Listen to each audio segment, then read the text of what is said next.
जय भीम, नमो बुद्धाय। दोस्तों, मैं बिंद्राज राव वेलकम क्रिएटो में आप सभी दर्शकों का स्वागत है। साथियों, मैं कई सप्ताह से वीडियो नहीं डाल रहा था क्योंकि मेरे पास समय नहीं था। समय के अभाव में मैंने वीडियो नहीं बनाया, लेकिन आज मैं ये वीडियो बना रहा हूँ और सीरियसली वीडियो बना रहा हूँ। क्यों कि एक इंटरव्यू के दौरान मैं सुन रहा था जगत गुरु परमहंस अभिमुक्तेश्वरानंद सरस्वती जी को। हमारे समझ में ये नहीं आता है कि इनके जो पुरखों ने वर्ण व्यवस्था बनाया, वर्ण व्यवस्था में इंसानों को 4 भागों में बांट दिया और इनके शास्त्र के अनुसार भी देखा जाता है तो वर्ण व्यवस्था ये लोग हमेशा कायम ही रखना चाहते हैं, क्योंकि इन लोगों के बिरादरी को, इन ब्राह्मण वर्ग के लोगों को ये चाहे बिजनेस मान ले, चाहे ये धंधा मान ले, चाहे अपना कर्म मान ले, ये लोग इसको छोड़ना नहीं चाहते। तो साथियों, वर्ण व्यवस्था में 4 भागों में बांटा गया वर्ण व्यवस्था, जो उसको मैं समझा रहा हूं। पहले फ्लोर पे ब्राह्मण, दूसरे पे क्षत्रिय, तीसरे फ्लोर पे आते हैं वैश्य, और चौथे जो पैरों से पैदा होते हैं शूद्र, इनके कहने के अनुसार। लेकिन इंसान तो सारे इंसान हो, चाहे कोई जीव हो, एक ही रास्ता से आता है, एक ही जगह से आता है, और सारे लोग एक जीव के प्रवृत्ति में आते हैं। कोई इंसान होता है, कोई पशु होता है, कोई पक्षी होता है, लेकिन इन लोगों के हिसाब से इंसानों को 4 भागों में बांटा गया। ये लोग कर्म भी बांट दिए शास्त्रों के अनुसार। इनके मनु महाराज के अनुसार ब्राह्मण का काम है शिक्षा लेना, शिक्षा देना, लेना, दान देना नहीं, दान लेना, दान देना नहीं।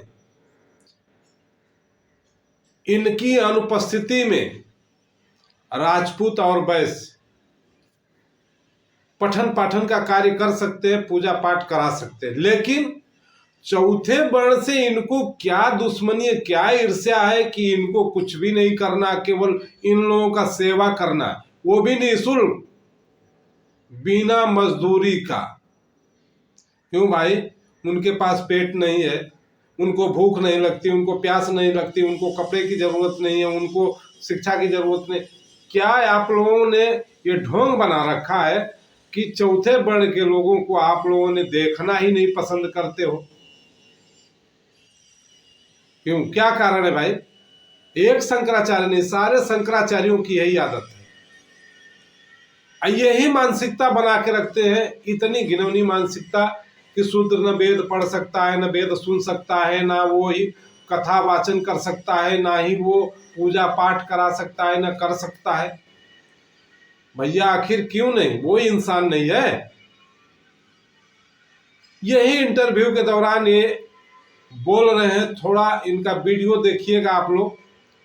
तो दोस्तों, वीडियो देखने से पहले अगर आप लोग मेरे चैनल पे हो, चैनल को सब्सक्राइब कर लो और बेल आइकन का घंटी दबाना मत भूलिएगा। लाइक शेयर कमेंट जरूर कीजिएगा।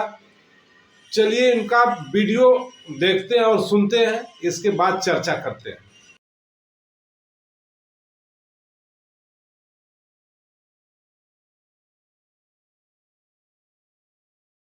ब्राह्मण के लिए है और गौण रूप से क्षत्रिय और वैश्य के लिए है।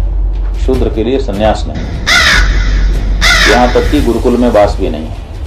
आरक्षण इसलिए थोड़े दिया गया कि आप जिंदगी भर के लिए पंगु होकर के आरक्षण की बैसाखी पे खड़े रहे। मुक्तेश्वरानंद सरस्वती जी, इनके बयानों से तो आप लोग को मालूम पड़ गया होगा कितना जहर है इनके शब्दों में, कितनी वैमनस्यता भरा है इनका शब्द, कितनी कुंठा है SC ST OBC के लोगों के लिए।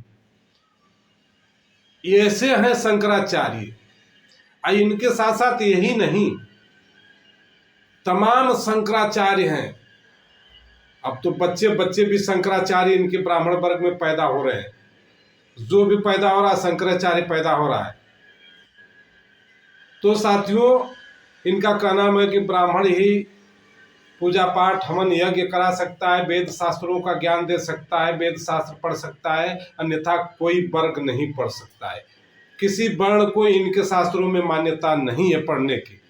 तो भैया अपना शास्त्र आप ही पढ़ो, अपना वर्ण व्यवस्था को अपने पास रखो और अपना पूजा हवन यज्ञ अपने पास रखो। अब SC ST OBC के लोग जाग चुके हैं, शिक्षित हो चुके हैं, तुम्हारे वर्ण व्यवस्था और तुम्हारे पाखंड को मानने वाले नहीं है, अब तुम्हारे अंधविश्वास में फंसने वाले नहीं है, क्योंकि ये लोग अपने संतों पर रिसर्च कर चुका है, अपने संतों को खोज निकाला है, जिनको तुम लोगों ने सदियों से जिनके इतिहास को दबा के रखा था।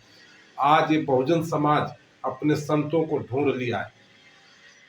मालूम होगा शंकराचार्य जी आपको, अगर नहीं मालूम है तो सुन लीजिए। संत शिरोमणि गुरु रविदास जी जो काशी के रहने वाले, तुम्हारे जैसे पाखंडी लोग हाथ धो के पीछे पड़े थे, और क्या हुआ लास्ट में?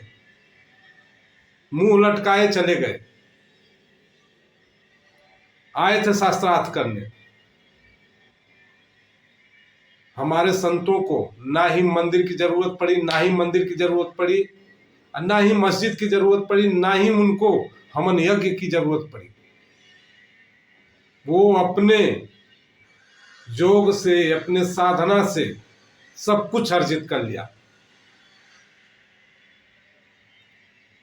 तुम लोग पाखंडी धर्म के नाम पे दुकान चलाने वाले, दान लेना ब्राह्मण का काम है, लेकिन दान देना नहीं। काहे को दान लेना है भाई? मेहनत करना नहीं है, केवल पाखंड फैला के कमाना है। SC ST OBC मेहनत करे, अन्न उपजाए, दूध उपजाए, सारा कारोबार करके इन लोगों को दान देता रहे। ये लोग बैठ के अपना मोटा पेट बनाता रहे, नहीं चलने वाला। एक राम भद्राचार्य महाराज, थोड़ा इनका वीडियो आप लोग देखिए, जो अपने ही जाति को नीच बता रहे हैं। फिर आगे बात करते हैं दोनों लोगों पे। जो नीच ब्राह्मणों, अधम ब्राह्मणों की चर्चा चलाई गई।